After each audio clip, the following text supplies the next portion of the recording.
வணக்கம் ராஜேஸ்வரி. அதாவது தூத்துக்குடியில இந்த ஸ்டெர்லைட் ஆலையானது 2018ஆம் வருடம் கடந்த 6 வருடங்களுக்கு முன்பாக அதாவது தனது 2வது அலகினை தொடங்குவதற்காக வேலைகளை செய்த போது அந்த பகுதி மக்கள் எதிர்ப்பு தெரிவித்து அந்த இடத்தில் ஒரு போராட்டமாக அவர்களை அதை ஏற்படுத்தி அதை நடத்தினார்கள். குமரட்டியாபுரம் என்ற இடத்தில் 100 நாட்கள் இந்த போராட்டமானது தொடர்ந்து நடைபெற்றது. 100வது நாள் போராட்டத்தின் விளைவாக அவர்கள் மொத்தமாக திரண்டு, அதாவது தூத்துக்குடி மக்கள் அனைவருமே ஒன்று திரண்டு மாவட்ட ஆட்சியர் அலுவலகத்திற்கு மனு கொடுப்பதற்காக வந்தார்கள். சுமார் லட்சக்கணக்கான பேர் அந்த போராட்டத்தில் கலந்து கொள்வதற்காக மொத்தமாக புறப்பட்டு வந்ததால் அந்த இடமே ஒரு பெரிய ஒரு பதட்டமான சூழ்நிலை ஏற்பட்டது. ஆனால் அந்த இடத்தில் மனு வாங்குவதற்கு மாவட்ட ஆட்சியர் அலுவலகத்தில் இல்லை.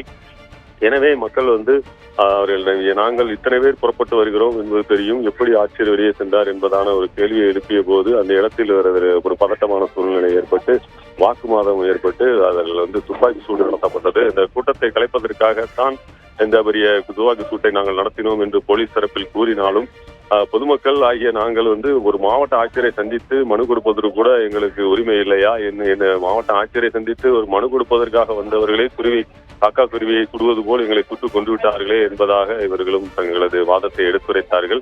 இந்த நிலையில் தான் பார்த்தீர்கள் என்றால் இந்த 6 வருடங்கள் ஆகின்றன. இதற்கு இடையே இந்த வழக்கானது ஆங்காங்கே, அதாவது உயர்நீதிமன்றம் மற்றும் உச்ச நீதிமன்றம் எல்லாவற்றிலும் நடைபெற்றது. எல்லா இடங்களிலும் ஸ்டெர்லைட் ஆலைக்கு ஒரு பின்னடைவாகவே தீர்ப்புகள் வந்ததை தவிர பொதுமக்களுக்கு ஆதரவாகவே அனைத்து தீர்ப்புகளும் இருந்தது. இந்த நிலையில் பார்த்தீர்கள் என்றால் தற்போது இன்றைக்கு 6வது ஆண்டாக இந்த 22ஆம் தேதியை அவர்கள் அனுசரிக்கின்றார்கள். இந்த 22ஆம் தேதி தான் கடந்த 2018ஆம் ஆண்டு இந்த ஒரு பெரிய போராட்டம் நடைபெற்றது. இந்த போராட்டத்தின் 6வது ஆண்டு இன்று அனுசரிக்கப்படுகின்றது. இந்த நிலையில் அந்த ஆலையானது இழுத்து மூடி சீலிடப்பட்டு அதை மீண்டும் திறக்க முடியாது என்ற நிலை ஏற்பட்டாலும் அந்த இடத்தில் துப்பாக்கி சூடு நடத்திய அதிகாரிகள், அதாவது போலீஸ் காவல்துறையினர் மீது எந்த விதமான நடவடிக்கை எடுக்கப்படவில்லை. அவர்களுக்கு பதவி உயர்வு தான் வழங்கப்பட்டுள்ளது என்பதான ஒரு குற்றச்சாட்டும் எழுந்துள்ளது.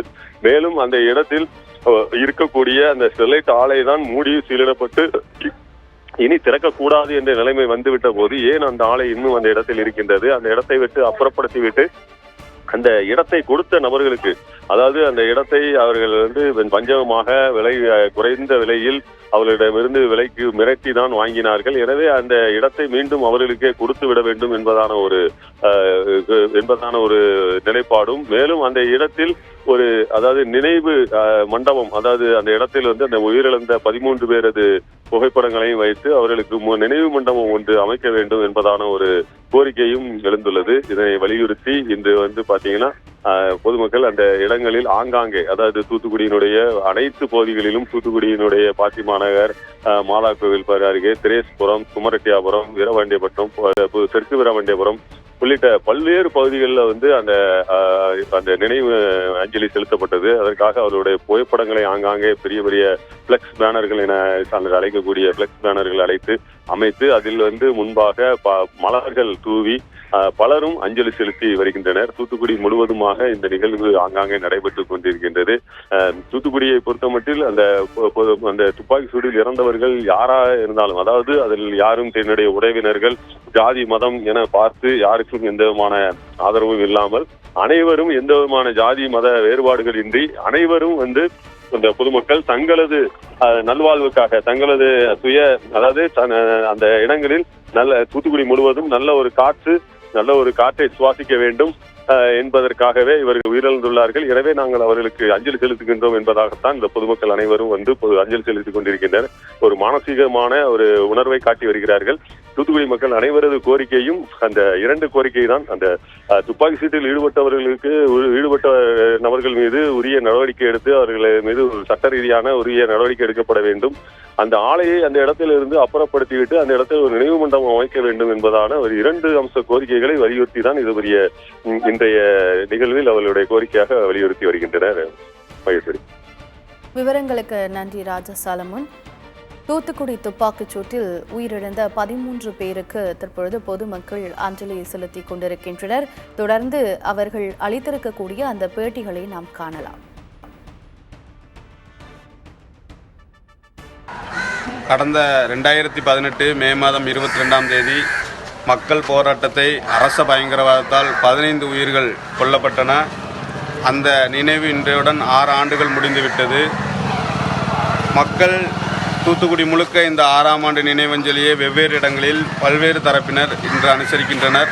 அதுபோக இன்று அந்த மக்கள் அனுசரிக்கும் இடங்களில் எல்லாம் வைக்கின்ற ஒற்றை கோரிக்கை, தமிழ்நாடு அரசுக்கு ஒரு நபர் ஆணையம், அருணா ஜெகதீசன் விசாரணை ஆணையம் பரிந்துரை செய்தது போல காவல்துறை அதிகாரிகள் மீது உடனடியாக கொலை வழக்கு பதிவு செய்ய வேண்டும். அந்த அதிகாரிகளை சிறைப்படுத்த வேண்டும். அவர்களுக்கு வழங்கப்பட்ட பதவி உயர்வை ரத்து செய்ய வேண்டும். அதுபோக தூத்துக்குடி மைய பகுதியில் இந்த ஸ்டெர்லைட் எதிர்ப்பு போராட்டத்தில் தங்கள் உயிரை தியாகம் செய்த தியாகிகளுக்கு ஒரு மணிமண்டபம் அமைக்க வேண்டும் என்பதுதான் இன்னைக்கு தூத்துக்குடியில் இருக்கின்ற இந்த நிகழ்வை அனுசரிக்கின்ற ஒவ்வொரு மக்களின் குரலாகவும் இருக்கின்றது, கோரிக்கையாகவும் இருக்கிறது. உடனடியாக தமிழக அரசு இவர்களின் கோரிக்கைக்கு செவிசாய்த்து உடனடியாக அவர்கள் மீது நடவடிக்கையும் இங்கே இந்த தூத்துக்குடி மண்ணிலிருந்து இந்த நாசகார ஸ்டெர்லைட் ஆலை அப்புறப்படுத்தவும், அதுபோக அந்த நினைவு மணிமண்டபத்தை அமைக்கவும் என்பதுதான் தூத்துக்குடி மக்களின் கோரிக்கையும் பரிந்துரையுமாக இருக்கின்றது.